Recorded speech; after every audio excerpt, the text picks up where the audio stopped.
Hello everyone. I hope you are fine. So today we are starting with a very new series of KYC Know Your Constitution. Basically हमारा approach रहेगा constitution समझने का वो हम article wise समझेंगे. Unlike traditional books like Laxmikanth. अगर आप law side से हो तो आप शायद JN पार्टे DD बसु आप रेफर कर रहे होगे. तो उसमें और इसमें अप्रोच में दोनों में बहुत फ़र्क है. जो वर्ड पॉलिटी है जो सिविल सर्विसेज में या तो फिर कोई भी कॉम्पिटिटिव एग्जाम में यूज होता है वो एक बहुत बड़ा अम्ब्रेला वर्ड है. कॉन्स्टिट्यूशन पॉलिटी का पार्ट है लेकिन पॉलिटी एज अ सब्जेक्ट बहुत बड़ा है. वो वेरियस पॉलिटिकल डायनेमिक्स को इंक्लूड करता है. बहुत सारे लेवल मल्टी लेवल जो भी वर्किंग है किसी भी कंट्री का उसको डील करता है. तो बेसिकली एक अम्ब्रेला वर्ड है और उसका एक पार्ट है कॉन्स्टिट्यूशन. और कॉन्स्टिट्यूशन को हमने इस अप्रोच में हैंडल किया है कि हम कॉन्स्टिट्यूशन को आर्टिकल वाइज हैंडल करेंगे. तो इस हिसाब से तो आर्टिकल 1 सबसे पहले हैंडल होना चाहिए, राइट. लेकिन हम लोग स्टार्ट कर रहे हैं प्रियम्बल से. क्यों? क्योंकि preamble is a foreword of a book called constitution, right.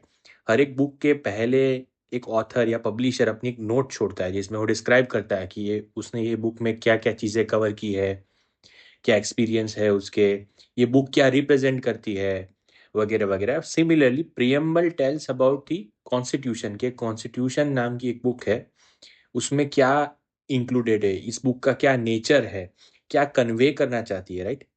तो प्रियम्बल पढ़ना बहुत ज़रूरी है. प्रियम्बल एक ओवरऑल पिक्चर हमें दिखाता है कॉन्स्टिट्यूशन का. इसके बाद हमारा नेक्स्ट वीडियो आएगा आर्टिकल 1 से till the last article, right. एक सेपरेट वीडियो और बनेगा जिसमें हम कॉन्स्टिट्यूशन के जो फैक्ट्स है, राइट, वो हम अलग से कवर करेंगे. Federal system of government, unitary system of government, जो फेडरल यूनिटरी है ये सब एक पॉलिटी का पार्ट है. कॉन्स्टिट्यूशन इसको डील नहीं करता अपने लेवल पे. तो आपको ये डिफरेंशिएशन समझ के चलना होगा कि क्या पॉलिटी है और क्या कॉन्स्टिट्यूशन है. ये पूरी सीरीज कॉन्स्टिट्यूशन को फोकस करेगी.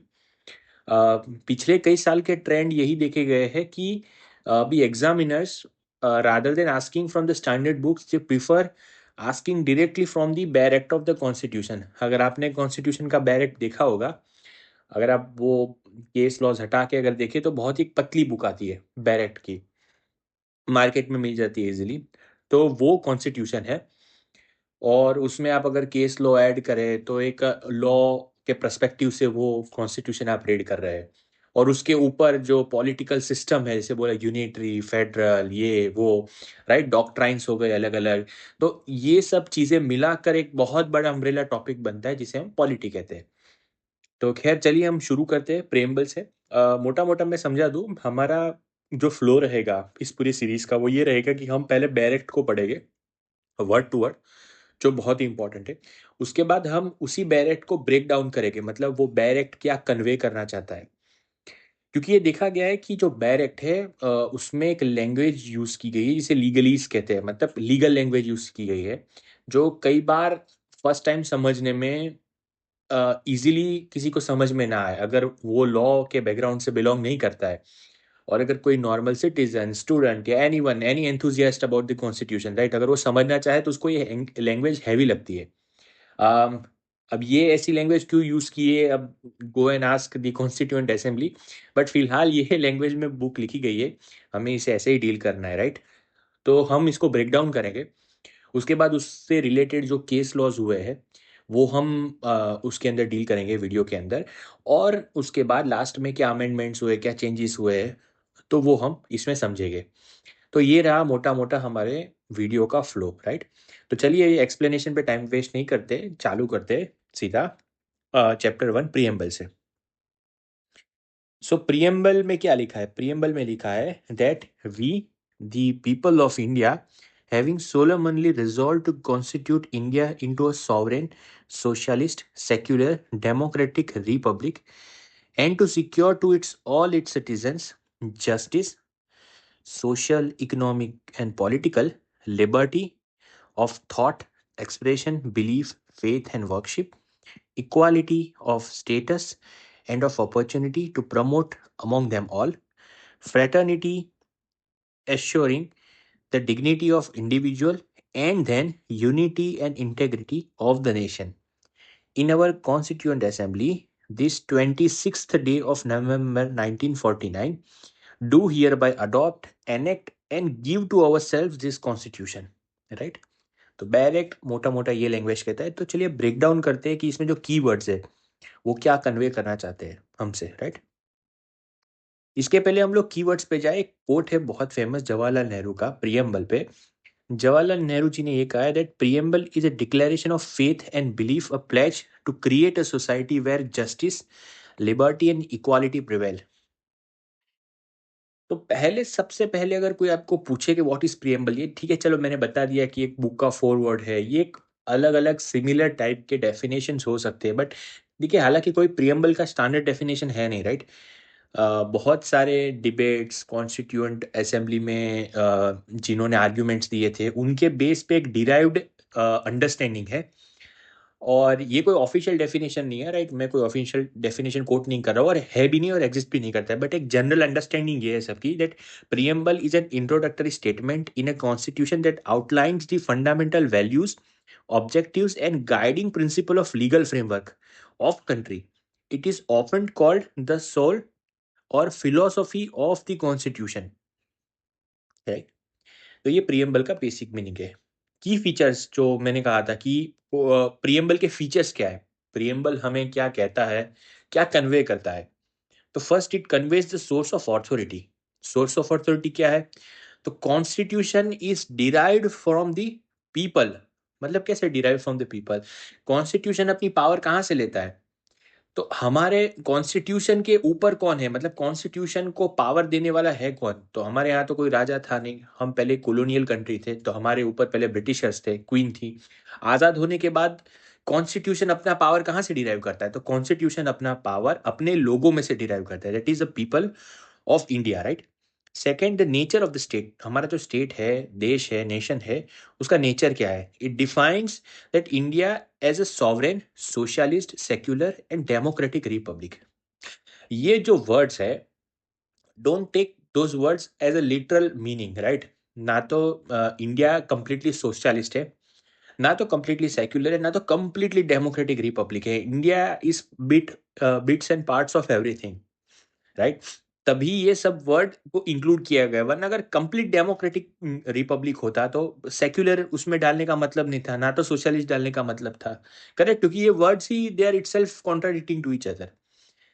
But India is bits and pieces of everything. Third is it gives the objectives. What objectives? It defines that it wishes to establish justice, liberty, equality, fraternity as a fundamental goals. तो preamble का objective है कि वो न्याय, liberty, आज़ादी, equality, मतलब भेदभाव ना होना, और फ्रेटर्निटी, भाईचारा, वो उनका मुख्य गोल है, मतलब फंडामेंटल गोल है। ये अचीव करने के लिए कॉन्स्टिट्यूशन अपने आप को एस्टैब्लिश कर रहा है। राइट? फोर्थ क्या है? फोर्थ ये फीचर है कि प्रियम्बल में डेट लिखी है, कौन सी डेट को कॉन्स्टिट्यूशन अडॉप्ट हुआ था। तो डेट है नवंबर 26 1949। ये सिंपल जीके का क्वेश्चन है। हालांकि ये कोई कॉम्पिटिटिव, बड़ी कॉम्पिटिटिव एग्जाम में कोई पूछेगा नहीं, बट आपको एज अ गुड सिटीजन आपको डेट याद होनी चाहिए कि कब कॉन्स्टिट्यूशन अडॉप्ट हुआ था। राइट? देश आज़ाद अलग डेट पे हुआ था, कॉन्स्टिट्यूशन एक अलग डेट पे बना था, इसको कंफ्यूज मत करना। और ये है कॉन्स्टिट्यूशन के की फीचर्स। अब आते हैं हम की टर्म्स पे जो हमने आगे पढ़े थे, सॉवरेन, सोशलिस्ट, सेक्युलर। राइट? तो उनके मतलब क्या है? सॉवरेन का मतलब क्या है बेसिकली? ये वर्ड उतना कॉम्प्लेक्स नहीं है। सॉवरेन मतलब इंडिया इज इंडिपेंडेंट, उसके ऊपर कोई नहीं है। India is independent and free from external control. उसके ऊपर का मतलब ना होना, मतलब इंडिया अपनी फॉरेन पॉलिसी खुद डिसाइड कर सकता है, अपने अफेयर्स और एडमिनिस्ट्रेटिव वर्किंग, अपने लोगों के राइट्स को प्रोटेक्ट करने का काम, जो भी इंटरनल उसका जो भी वर्क है या तो एक्सटर्नल जो भी डिसीजन है एज ए कंट्री, वो लेने के लिए भारत सक्षम है। उसे किसी की परमिशन लेने की जरूरत नहीं है। अभी भी भारत को अगर आज कोई भी डिसीजन लेना हो, सपोज कल पाकिस्तान पे अटैक करना है, तो उसके लिए जो ब्रिटिश किंग है, अभी तो पहले तो क्वीन थी, उसकी परमिशन लेने की जरूरत नहीं है। अगर भारत की इंटेग्रिटी पे कोई खतरा है, उसकी नेशनल सिक्योरिटी पे कोई खतरा है, तो हम उसका आंसर करने के लिए इंडिपेंडेंट है। Second, that India is socialist country. Socialist in what form? मैंने पहले भी कहा था, ये इसको एब्सोल्यूट सेंस में मत लेना, bits and PCs of everything, right. तो सोशलिस्ट ये है कि it ensures that economic and social justice with equitable distribution of wealth. Equitable distribution of wealth मतलब ना तो गरीब और ना तो अमीर में बहुत बड़ा फासला ना हो। हाँ, कुछ ना कुछ तो फासला होगा, ये सोसाइटी है। कभी भी गरीब और अमीर अमीर कभी भी सेम लेवल पे नहीं आ सकते, राइट। वो पॉसिबल ही नहीं है, प्रैक्टिकली भी पॉसिबल ही नहीं है, और सोचने में तो आप सोच सकते हो जो भी आपको सोचना है। बट फासला ये ना होना मतलब कोई इतना ज्यादा भी अमीर ना हो कि ही इज अबाउ एवरीथिंग, और कोई इतना ज्यादा भी गरीब ना हो कि he won't be able to stand in the society. Equitable distribution of wealth मतलब समाज में ऊंच नीच तो होगी वेल्थ में, कोई थोड़ा ज्यादा पैसा होगा कोई कम होगा, लेकिन दोनों की अफोर्डेबिलिटी इक्वल होगी। वो अमीर कुछ ज्यादा भी अ, फायदा नहीं ले लेगा अपनी अमीरियत का, और कोई गरीब इतना भी पिछड़ा नहीं रह जाएगा, राइट। तो इक्वालिटी, तो कौन सी equality? Economic and social equality, ये एक गोल है, ऑब्जेक्टिव है। दूसरा सेक्युलर है। सेक्युलर मतलब क्या? Freedom of religion. सेक्युलर मतलब भारत देश का कोई धर्म नहीं है, मतलब India as a country doesn't recognise और doesn't subscribe to a particular religion. तो इसको ऐसे समझते हैं जैसे कि Pakistan, right.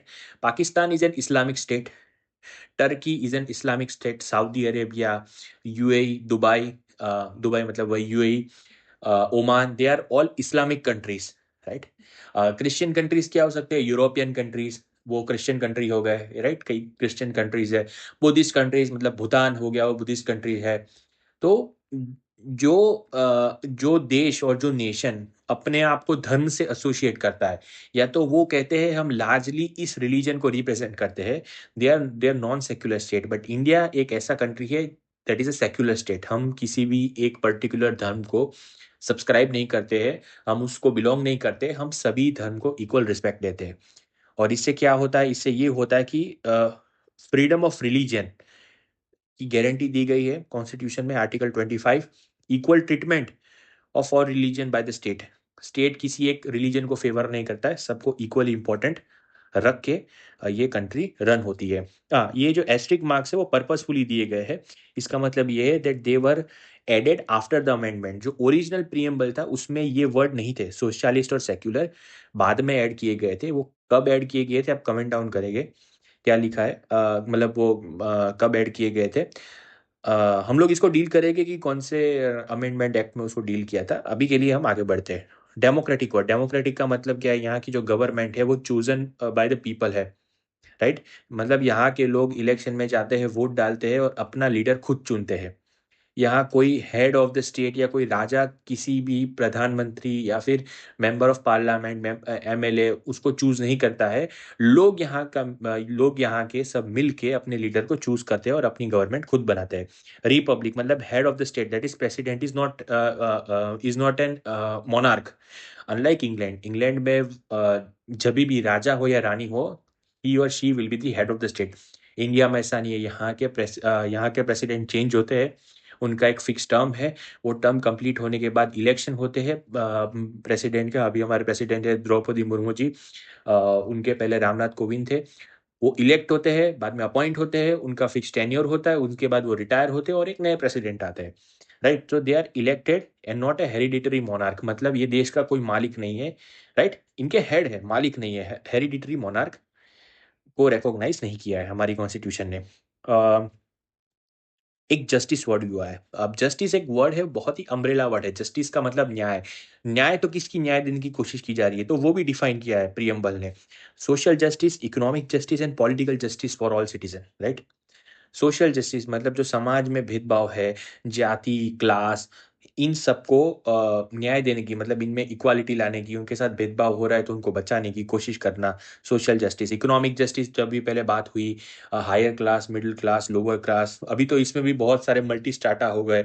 Lower class, lower middle class, poor, higher middle class, तो बहुत मल्टी स्टार्टा हो गए। तो इनमें इकोनॉमिक जस्टिस इनको मिले। अगर कोई गरीब है तो उन्हें सरकार कोई ऐसी स्कीम दे या फिर कोई ऐसी हेल्प करे जिनसे उनका स्टैंडर्ड ऑफ लिविंग वो एट पार हो जाए सोसाइटी के। मतलब उनको किसी चीज जो उनको मिलनी चाहिए, उनका बेसिक राइट है, उनसे लिया ना जाए और उनको भी इक्वली वो चीज़ मिले। पॉलिटिकल जस्टिस का मतलब क्या है? सिंपल ये समझ के चलिए, विमेन को रिप्रेजेंटेशन मिले विधानसभा में, लोकसभा में या तो फिर राज्यसभा में, मतलब जहाँ कहीं इनको प्रॉपरली रिप्रेजेंट नहीं करा गया है पॉलिटिकली, उनको रिप्रेजेंटेशन मिले, एससीज हो, एसटीज हो, राइट? इनका मतलब मोटा मोटा ये होता है। लिबर्टी, लिबर्टी क्या? Freedom of thought, right? Expression, belief, faith and worship. Thought, आप सोच सकते हो, आपको आप जिसके बारे में, जिसके लिए सोचना चाहते हो, आप एक्सप्रेस कर सकते हो अपने आप को without any restriction. Obviously there will be restriction, again don't take this word in absolute manner. हर एक चीज की एक लिमिटेशन होती है, वो लिमिटेशन भी कॉन्स्टिट्यूशन ने डिफाइन की है, वो हम आगे आर्टिकल में डील करेंगे। अभी ये वीडियो बड़ा हो जाएगा अगर हर एक चीज को डील करने लगेंगे, लेकिन मोटा मोटा समझ के चलिए। एक्सप्रेशन, बिलीफ, आपकी जो फेथ है, बिलीफ है, ये तो आप वर्कशीप, आप जिसको पूछते हो वो आप अपनी मर्जी से करो, उसकी आज़ादी संविधान ने दी है। इक्वालिटी, इक्वालिटी क्या मतलब? Equal opportunities for all citizen without discrimination. हर एक लोगों को एक समान क्या कहते हैं, अपॉर्चुनिटी मिले, उसके लिए ये संविधान डिफाइन है, राइट? उनके लिए संविधान वर्क कर रहा है। फ्रेटर्निटी, भाईचारा, तो unity and integrity among the citizen, लोगों में भाईचारा बना रहा है, इसके लिए भी संविधान कोशिश कर रहा है कि लोग एक बने रहें, राइट? तो ये मोटे मोटे की टर्म्स है जो प्रियम्बल में लिखे हैं। अब हम डील करते हैं क्या लैंडमार्क केसेस है। तो प्रियम्बल में भी आपको सुन के लगेगा कि इसके सराउंड भी केसेस हुए हैं, हालांकि ये एक फॉरवर्ड है, प्रियम्बल बाइंडिंग नहीं है, राइट? प्रियम्बल अगर कोई भी गवर्नमेंट, पब्लिक एंटिटी या कोई भी इफ एनी पर्सन अगर वो वायोलेट कर रहा है प्रियम्बल को, तो आप कोर्ट में नहीं ले जा सकते उनको। ये एनफोर्सिएबल नहीं है कोर्ट में। हालांकि ये अंडरस्टैंडिंग के लिए भी बहुत सारे केस हुए सुप्रीम कोर्ट पे, तो वन बाय वन हम लेके चलेंगे। सबसे पहला क्या केस था जो प्रियम्बल के सराउंडिंग था, या जो प्रियम्बल को एड्रेस कर रहा था? पहला केस था बेरूबारी यूनियन 1960। सुप्रीम कोर्ट ने रूल किया that preamble is not part of the constitution and can not be use as an interpretive tool. Preamble को एज एन इंटरप्रिटेशन के लिए यूज नहीं कर सकते, और preamble is not part of the constitution. ये बेरूबारी यूनियन केस में supreme court ने कहा। उसके बाद केस हुआ 1973 में, केशवानंद भारती का, बहुत ही फेमस केस है, जिसमें डॉक्ट्राइन ऑफ बेसिक स्ट्रक्चर भी फर्स्ट टाइम इन्वेंट हुआ था। उसने बेरूबारी यूनियन का जो जजमेंट था उसको ओवर रूल कर दिया, और उन्होंने कहा that preamble is part of the constitution and it can be used to interpret the laws. It also established the basic structure doctrine, ensuring that fundamental principle cannot be altered by amendments. बराबर। केशवानंद भारती में ये कहा था कि government can amend the constitution, right? सरकार अगर संविधान या बंधारण में कोई बदलाव लाने की कोशिश कर रही है तो वो कर सकती है, गलत नहीं है। अनटिल एंड अनलेस उसका जो बेसिक प्रिंसिपल है, बेसिक मोटो है, बेसिक ऑब्जेक्टिव है, वो जब तक चेंज ना हो रहा हो तब तक वो अमेंडमेंट या वो बदलाव वैलिड है। अगर जिस सेकंड कॉन्स्टिट्यूशन के बेसिक कोर प्रिंसिपल को, जस्टिस, फ्रेटर्निटी, इक्वालिटी, अगर इन सब कोर प्रिंसिपल और वैल्यूज को अगर सरकार बदलने की कोशिश कर रही है, तो जो भी अमेंडमेंट होगा, वो जो भी लॉ होगा, उसको स्ट्रक डाउन किया जाएगा, क्योंकि वो कॉन्स्टिट्यूशन के बेसिक प्रिंसिपल को तोड़ रहा है, राइट? तो ये एक बेसिक अंडरस्टैंडिंग है। उसके बाद केस हुआ था 1975 में, इंदिरा नेहरू गांधी वर्सेस राजनारायण। ये भी एक अच्छा केस है, जिसमें कोर्ट ने रियफर्म किया that preamble is an integral part of constitution and influences constitution interpretation. वही जो केशवानंद भारती में बात की थी उसको अगेन रिपीट किया कोर्ट ने। इसके बाद Minerva Mills versus union of India में सुप्रीम कोर्ट ने कहा that harmony between the fundamental rights and directive principle must be maintain and preamble serves as a guiding light. तो कोर्ट ने ये कहा था, एक क्वेश्चन आया था कोर्ट में कि क्या बड़ा है, directive principle of state policy बड़ा है, डीपीएसपी, या फंडामेंटल राइट्स बड़ी है? तो इसमें गवर्नमेंट ने ये कहा था कि अगर हम किसी एक चीज को नीचे कर रहे, ऊपर कर रहे, तो जो वेरी पर्पस है उस चीज को कॉन्स्टिट्यूशन में डालने का, वो पूरा का पूरा टूट जाएगा, खत्म हो जाएगा। कोर्ट ने ये कहा था कि DPSP although they are not enforceable but fundamental rights are enforceable. तो अगर किसी एक को नीचा करेगा, एक को ऊपर करेगा, तो पूरा बैलेंस है वो कॉन्स्टिट्यूशन का बिगड़ जाएगा। तो कोर्ट ने ये कहा था कि इसका इंटरप्रिटेशन का सॉल्यूशन ये है कि दोनों में एक हार्मनी क्रिएट किए जाए, मतलब एक मिडिल ग्राउंड। क्रिएट किया जाए, और उस मिडिल ग्राउंड को क्रिएट करने में प्रियम्बल की यूज, मतलब प्रियम्बल का मदद ले सकती है कोर्ट, और एक मिडिल ग्राउंड क्रिएट करके उसका क्या सॉल्यूशन हो सकता है, whether it will be struck down, whether it will be changed in some new form, उसको लेके कोई भी बदलाव संविधान में किया जा सकता है।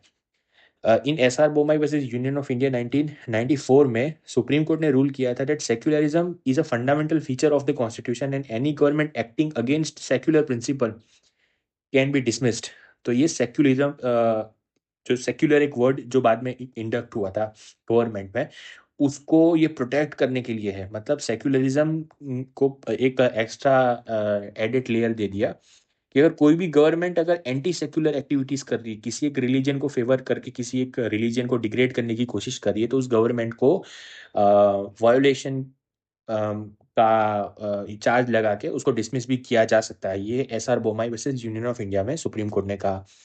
और जो लास्ट केस है वो union government versus LIC of India में कोर्ट ने ये हेल्ड किया that preamble is key to understanding the constitution intent but it is not directly enforceable provision. मतलब कॉन्स्टिट्यूशन की जो इंटेंट है, उसकी जो सोच है, वो क्या करना चाह रही है कॉन्स्टिट्यूशन, उसको समझने के लिए एकदम की क्या आप कह सकते हो एकदम इम्पोर्टेंट है। अगर आप कॉन्स्टिट्यूशन को समझना चाहते हो तो पहले आपको प्रियम्बल समझना होगा।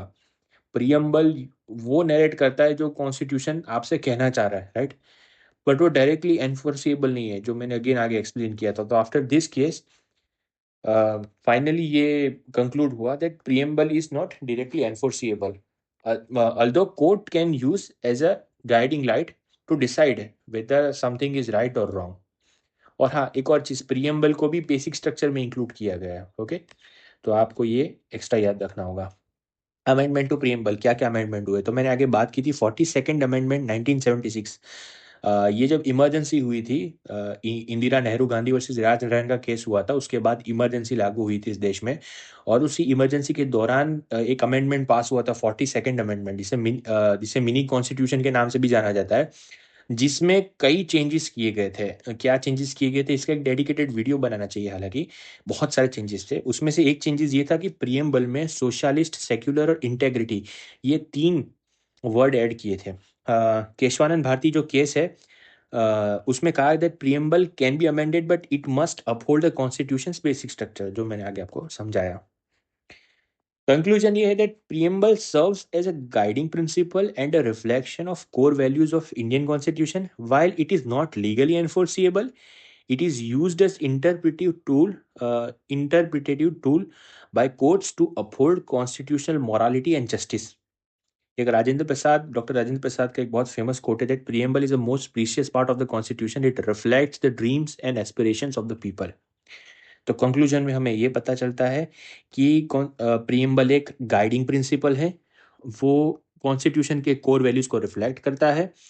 Third, it is not legally binding, उसको एज एन इंटरप्रिटेशन के लिए आप उसको यूज कर सकते हैं, कोर्ट्स यूज कर सकती है, राइट। तो ये चार चीज कंक्लूड होती है ये प्रियम्बल में आफ्टर ऑल द केसेस।